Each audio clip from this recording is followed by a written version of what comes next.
There was a time where I did suppress who I was. I did try to suppress my femininity a bit because I felt like no one believed me that I was gay. Oh. Today on Poor Decisions, we're going to be talking about lesbians and all the questions you have regarding them. Perfect. And I have Stephanie Frosch, ElloSteph, as you may know, with me today. She actually helped me define the relationship with my boyfriend. I take full credit. Yeah, so she taught me to be my own woman, and I feel like you have some solid advice. I try. So, as you know, we've done episodes with questions you want to ask your LGBTQ friends with Allison and Gabby, and then also a sorority one with Shannon Beveridge, which you love too. So I love all those people. Why not make a third video? Sometimes when one of your girlfriends comes out, you can feel a little awkward, but you have questions.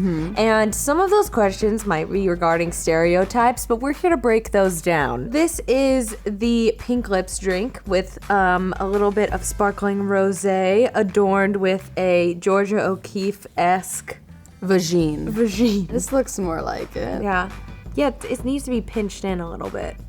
Oh, I broke my vagina. Okay, we have a backup vagina. Cheers. The first question is it true that lesbian relationships move quicker than gay or straight ones? Yes. Women tend to be more emotional. They find those connections because they both are willing to put their walls down faster. I don't do that, so that's like what bites me in the butt sometimes. Yeah, I was gonna say, have you ever moved in with a girlfriend that you feel like was too fast or no? Once, and it was such a mistake. Literally a month afterwards, we broke up and I left. You know, there are times though when I'm like, God, I wish that this guy that I'm talking to would just be a little more emotionally available. And I feel like you said, there is this more emotional vulnerability that you guys share, which I kind of envy because it's like, I just want a dude to just be honest with me. Yeah. So the next question is, do you feel pressured to fit into a masculine or feminine role? Do you hear that stuff a lot? Oh, absolutely. Really? I actually get more, I feel like, prejudice from the lesbian community than the heterosexual community because oftentimes when I say that I'm gay, I'm not validated by other lesbians. They're like, you can't be gay, or they assume that I'm a new gay. Oftentimes you get the fun question like, who's the man? It's like, there's no man. That's kind of the point. Yeah. But there was a time where I did suppress who I was. I did try to suppress my femininity a bit because I felt like no one believed me that I was gay. Oh. But eventually I got over that. Yeah. I was like, I'm gonna be honest. I'm gonna wear what I wanna wear because I love makeup. I love heels. I have no hand-eye coordination. I know nothing about sports. Being gay is becoming more talked about in the media, and we're seeing so many different variations of lesbians. We have people of color. We have transgender lesbians. We have femme lesbians. Yeah. We have tomboys. You have Ruby Rose. So just be you. It's sad that society pressures people to get into these labels because I feel like that's what keeps people so in boxes and so afraid to try new things and so afraid to try what they're feeling. Yeah. Stop boxing people in. Oh my God. So the next question is, how can I tell if I have a girl crush or a real girl crush? The ever popular inner monologue is taking place right now. My biggest thing is I'm always like, do I want to be on top of her or do I want to be her? Like, you don't know, because oftentimes I feel like because when people are discovering themselves and sexuality, they can get confused with admiration for someone and romantic feelings for someone. Like, I feel like this happened when the Ruby Rose craze came out. yes, that's and a a lot of great people, example. a lot of straight people, women were like, I'm seriously attracted to her right now. And it's like she had this just look. And everyone's like, I'm very confused, right? I saw so many posts on Facebook of my straight girlfriends posting like, I have the biggest crush on Ruby Rose, like what is going on? Sexuality is fluid. Even if you don't identify as a lesbian or bi and you identify as straight, you can have that 0.1% that's a little curious. So my way of knowing if you're into someone or if you're admiring them, because that often happens in the lesbian community as well, because you always hear about lesbian cliques where they're lesbian friends that just hang out and they're strictly platonic. So it's like, how do you differentiate between a friendship and a romantic interest? And I think the easiest way is, do you get off thinking about them? Like, do you want to make out? Does making out with them give you tingles or the idea of it? Because when I think of my best friend, who is a lesbian, when I think of us making out, I'm like, no.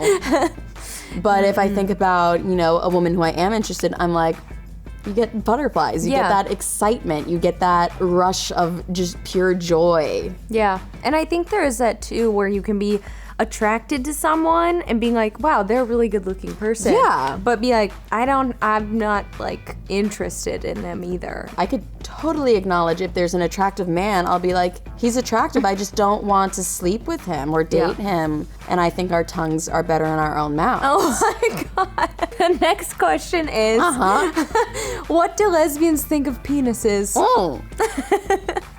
I am what is known in the lesbian terminology as a gold star lesbian, which means I've never had sex with a man. I even hate how people label that. Like, I don't think it makes me any better than any other lesbian. I've never even made out with a guy. Whoa. So I'm as lesbian as it can get. Okay. I actually saw my first penises IRL in real life. My peni. Is that what they're called? No, I just say peni. Plural of penis. Penis. So it's penis. So penis. So a plural penis is penis.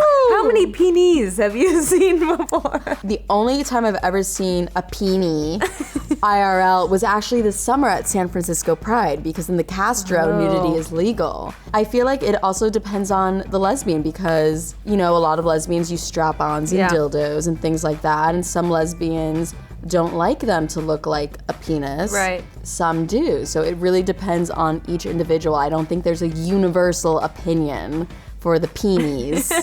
What do you think of penises? I feel like they are a little intimidating. Like when I look at them, I do feel like vaginas are more intimidating though. What? Yeah.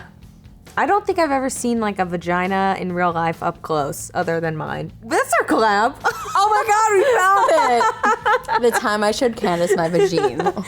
So I feel like this is also perpetuated a lot in porn too, which is scissoring a total myth? I feel like it depends. Oftentimes we are told to believe scissoring isn't a thing because it's the go-to for lesbian sex when you're on any porn site, and typically those are made to appeal towards heterosexual cis men. I think within the lesbian community, I think it's impossible for a woman to just you fly in the air and you're able to do that. It's just, I don't know what superpower you have that's cool for you. There is a term known as tribbing, which is when you're rubbing your vaginas against one another. But in order for that to be pleasurable, it's typically clitoral stimulation. So your vagina and clit would have to perfectly align with your partners for you to both get enjoyment out of that. That seems very complicated. Some lesbians do very much enjoy it, some don't.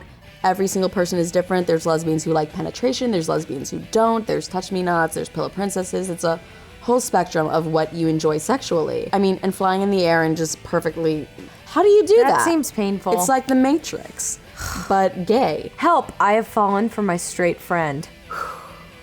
I feel like that's the most common issue with lesbians, especially young ones. It's that, everyone's discovering their sexuality, and there are typically less people who are out at young ages.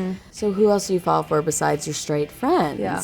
Just like lesbians get offended when a guy tries to turn them straight, you can't try and turn your friend gay. I'd say the best thing you can do is accept who they are. If it's getting to a point where it's painful, I say do the steps to slightly emotionally remove yourself. Don't stalk their Instagram all the time. Don't hang out with them one-on-one. It's not necessarily cutting them off from your life. It's just including them in your life in a healthier way for you to move forward. So the next question I feel like is a very common thing. I'm straight, but I don't know how to be an ally for the LGBTQ plus community without speaking for somebody I don't identify with. Yeah, there's a huge difference between speaking for a community and speaking towards a community. So you can say, I am about same-sex marriage, I am about LGBTQ plus relationships, I'm about validating its existence. Just like there's white people who are all about Black Lives Matter. You're not speaking for the African American community, you're validating their struggle and giving them the microphone is the best way I see it. The best way to be an ally is when you can acknowledge you have this microphone because you are in a more normative setting or identity and giving it to them. And the act of giving it alone makes such a statement. So after every episode, we kind of think about the one main takeaway we have. I've just learned a lot of things. I'm glad to educate. I think the main takeaway is that, you know, one, sexuality is fluid. Two, there's no boxes to it. No one's too femme to be something, no one's too butch to be something, no one's too straight to be something, and there's nothing wrong with exploring sexuality because it's such a fluid spectrum. Anyone can identify as anything, and every identity, even through the discovering process, is a valid identity. There's no like right or wrong lesbian, I feel like. Yeah, just like You know? there's no right and wrong straight person, there's Yeah. no right and wrong lesbian, bi person, pan person. Everyone's valid, everyone's included, and Yeah. everyone is who they are. Yeah. Live your best life. That's our... Carp that DM. Yeah. And I feel like if you feel like you're unwelcome or that you feel very much like you're in a hostile situation or something like that, please reach out to the Trevor Project, which you volunteer for. Yeah, I love the Trevor Project. Yeah. There's also resources through Glad and Glisten. So if you're too afraid to be vocally on the phone with someone, there's AIM chat forms of communication with trained coaches and therapists that you can seek. Please follow Steph for all her cool shenanigans she goes through. You can follow me on Candace Lowry on YouTube, The Candace Lowry on Twitter, and Candy Lowry on Instagram. And I'm here every Thursday at 9 a.m. So please come check me out. Okay, bye.